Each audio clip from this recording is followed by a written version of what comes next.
নমস্কার, কেমন আছো সবাই? আমার চ্যানেলের নতুন একটা ব্লগে তোমাদের স্বাগত জানাই। তো এখন বিকালবেলা, তো রেডি হয়ে পড়েছি। এখন যাব নগর কীর্তন করতে আর ভগবানকে আনতে। তো এখানে আমাদের হরিসভা শুরু হয়ে গেল, আজকে প্রথম দিন। তো চলো সাথে থাকো আর পুরো ব্লগটা দেখতে থাকো। আর এখানে চলছে বাবা হরিকে সাজানোর কাজ। তো আজকে প্রথম দিন, তো আজকে থেকেই সাজানো শুরু। আর আমাদের এখানের হরিসভাটা 4 দিন ধরে হবে, মানে প্রথম দিন অধিবাস হবে, আর 3 দিন হবে কীর্তন, আর লাস্ট দিন হবে ধুলোর, যেটাকে ভোগের গান বলে। তো এই জন্য নগর ভ্রমণে সব বেরিয়ে পড়েছে। তো আমিও রেডি হয়ে নিয়েছি, বেরোবো। আর বলা হয়নি, আমাদের এই হরিসভাটা এবছর 150 বছর উদযাপন হচ্ছে। তো সেই জন্য বাচ্চা থেকে বড় সবার মনে ভীষণ আনন্দ। সবাই নাচতে নাচতে যাচ্ছে ভগবানকে আনতে আর নগর ভ্রমণ করতে। তো চলো তোমরাও সাথে থাকো আর দেখতে থাকো। আর এই হরিসভাটা 150 বছর, এবছর 150 বছর উদযাপন হচ্ছে বলে তো সবার মধ্যে একটা ড্রেস কোড হয়ে মানে দিয়েছে ক্লাব থেকে। বাচ্চারা পরবে মানে ইয়েলো রঙের পাঞ্জাবি আর সাদা পাজামা, আর বাড়ির বউয়েরা, মেয়েরা, মহিলারা এরা ইয়েলো শাড়ি লাল পাড় হলেও হবে, আবার সাদা লাল পাড় শাড়ি হলেও হবে। তো এটা হলো আমাদের নিজ বাড়ি মন্দির, এটা আমাদের আদিমা আছে এখানে। তো এই মন্দিরে আমাদের মানে বছরে 2 বার পুজো দিতে আসতে হয়। তো দেখো কি সুন্দর লাগছে সবাইকে দেখতে, দারুণ লাগছে। এই জিনিসগুলোই স্মৃতি হয়ে থেকে যাবে। আর আমারও ভালো লাগছে, আমার সাথে সাথে আমি তোমাদের সাথেও ভাগ করে নিলাম। তোমাদের কেমন লাগছে অবশ্যই জানিও। তো কেউ পরেছে হলুদেতে লালেতে শাড়ি, কেউ পরেছে সাদাতে লালেতে শাড়ি। তো চলো সাথে থাকো। নগর ভ্রমণ মোটামুটি শেষ হয়ে গেল, এবার যাব ভগবানকে আনতে। আর হ্যাঁ, আমাদের যে হরিসভাটা হয় সেখানে যে ভগবানকে এনে যে পুজোটা করা হয়, বাবা হরি তো মাঠের মধ্যে থাকেনি। তো যে ভগবানকে নিয়ে আসা হয় সেটা আমাদের বৈষ্ণব দাদুদের বাড়ি থেকে নিয়ে আসতে হয়। তো সেই জন্যই আমরা বেরিয়েছি আজকে ভগবানকে আনতে। তো এটা হচ্ছে দাদুদের বাড়ির আটচালা।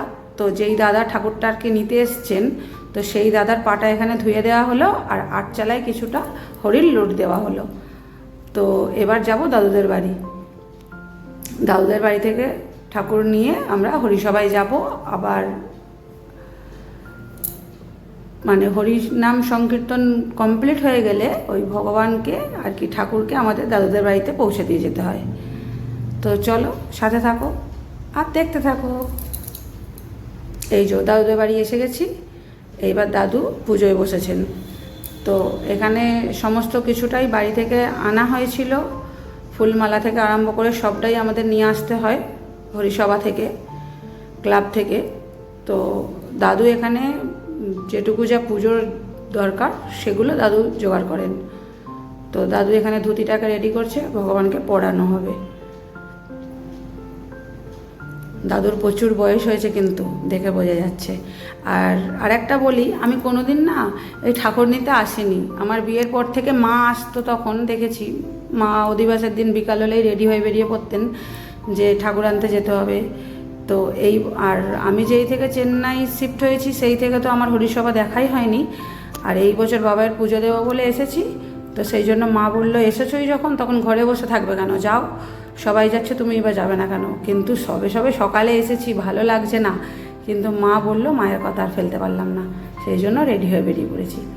সত্যি কথা বলতে এসে কিন্তু খুব ভালোই লাগছে, দারুণ মজা হচ্ছে। কত সবার সাথে দেখা হচ্ছে, ঘরে থাকলে কি আর সেগুলো দেখা হতো?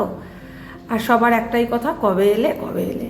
আর আমি একই উত্তর দিয়ে যাচ্ছি আজকে সকালে, কি বলবো। তো এখানে দাদু পুজোয় বসবে, সেই জন্য সবাইকে একটু গঙ্গার জল দিয়ে দিচ্ছেন।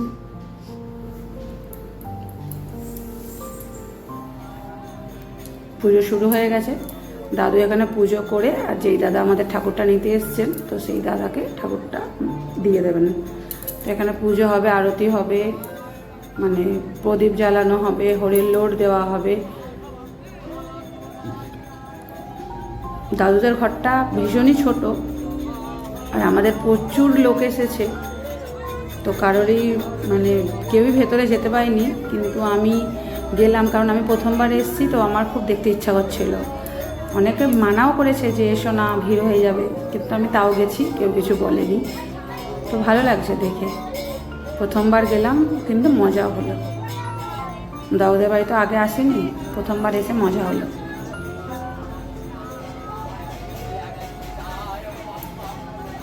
তো এখানে ধূপবাতি দেওয়া শুরু হয়ে গেছে, আর ওই যে দাদা বসে আছে পিছনে।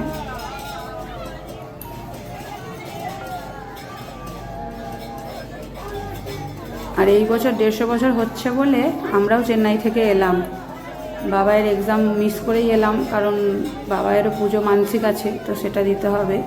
মানত করা ছিল, যখন ছোট ছিল তখন থেকে মানত করা ছিল, তো দেবো দেবো করে আর দেওয়া হয় না। আর এবছর যেহেতু অনেক বড় করে অনুষ্ঠানটা হচ্ছে, তো সেই জন্য চলে আসলাম। আর এখানে হরিনাম কীর্তন হচ্ছে, এরপরে আমরা বেরিয়ে পড়বো ঠাকুর নিয়ে।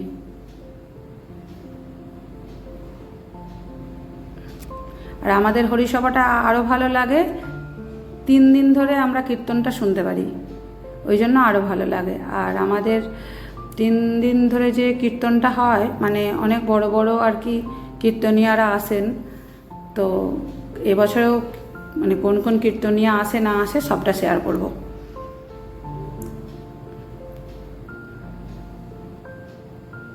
সবটা দেখতে গেলে কিন্তু ব্লগগুলো সব দেখতে হবে।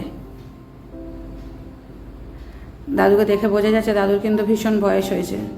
আর হ্যাঁ, এই দাদুই কিন্তু গিয়ে আমাদের ওখানে হরিসভার যে আর কি কদিন যে মানে প্রোগ্রামটা আছে, পুজো হচ্ছে, তারপরে অনেক কিছু নিয়ম আছে যেগুলো আমি জানি না, তো সেগুলো দাদুই গিয়ে করবেন সব। দাদুকে ওর জন্য এখানে নিমন্ত্রণ দিয়ে যেতে হয়। তো এই যে এদিকে পুজো শেষ, সবাই মিলে এবার ধূপবাতি জ্বালিয়ে দিচ্ছে, হরির লুটো হয়ে গেছে। এবার আমরা রওনা দেব মাঠের উদ্দেশ্যে, মানে হরিসভার মাঠের উদ্দেশ্যে, মন্দিরে, আমাদের মন্দিরে। তো এই যে দাদা এবার মাথায় নিয়ে নেবেন ওটা।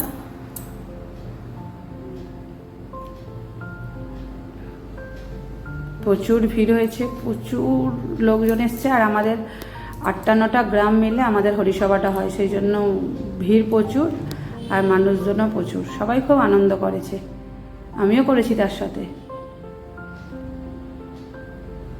আর ইনি হলেন আমাদের বাবা পঞ্চানন্দ। তো এনাকে তো যেতে আসতে দেখাই যায়।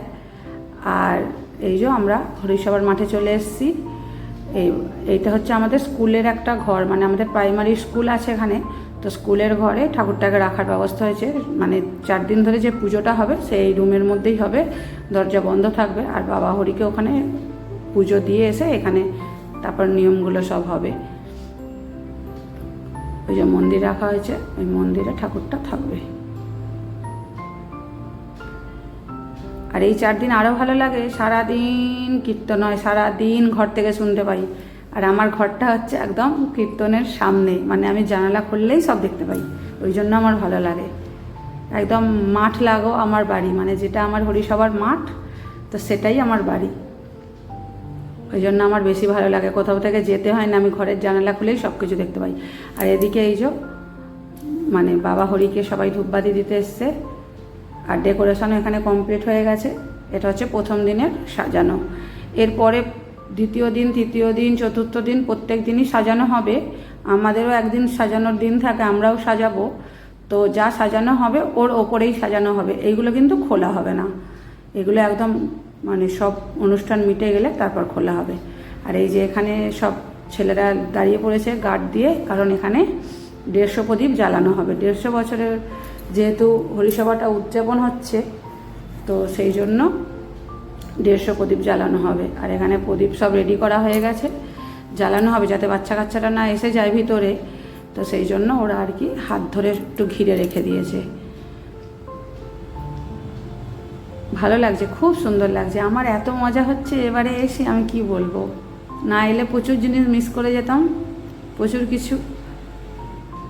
আর বাড়িতে অনেক আত্মীয় স্বজন সব আসবে, কালকে থেকে আসবে, আজকে কেউ আসেনি।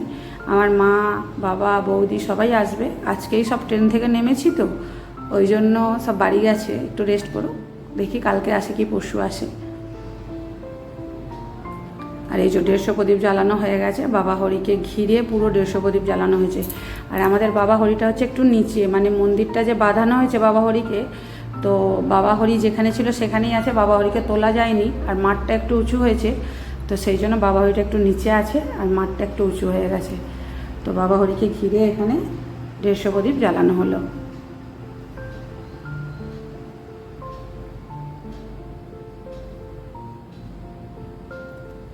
বাচ্চা থেকে বড় সবার দারুণ আনন্দ, কি বলবো, আমাদেরও আনন্দ হচ্ছে, ওদেরও আনন্দ হচ্ছে। অনুষ্ঠানটাই এরকম আনন্দ করার মতোই অনুষ্ঠান, বছরে একবার হয় অনুষ্ঠান, আনন্দ তো হবেই।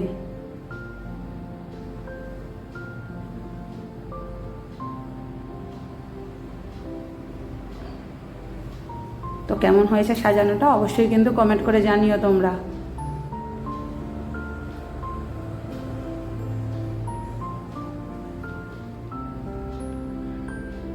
এই যে 150 প্রদীপ জ্বালানো কমপ্লিট, পুরো মন্দিরটা ঘিরে জ্বালানো হয়েছে। আর আমাদের বাবা হরির পাশাপাশি লাগোয়া একটি শিব মন্দির আছে।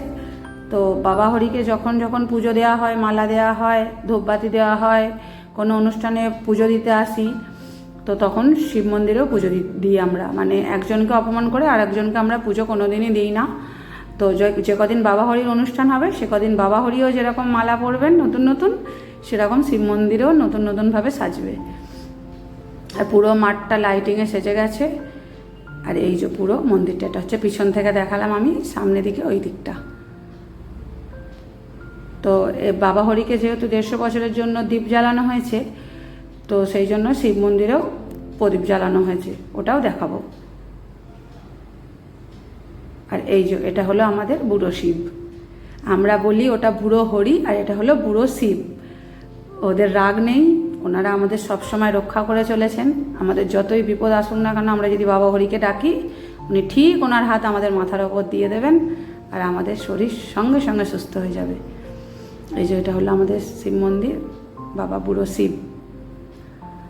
তো চলো, ভিডিওটা কেমন লাগলো অবশ্যই কিন্তু জানিও, ভালো লাগলে একটা লাইক করে দিও, শেয়ার করে দিও আর সাবস্ক্রাইব করে দিও। সবাই ভালো থেকো, সুস্থ থেকো আর সাবধানে থেকো। টাটা।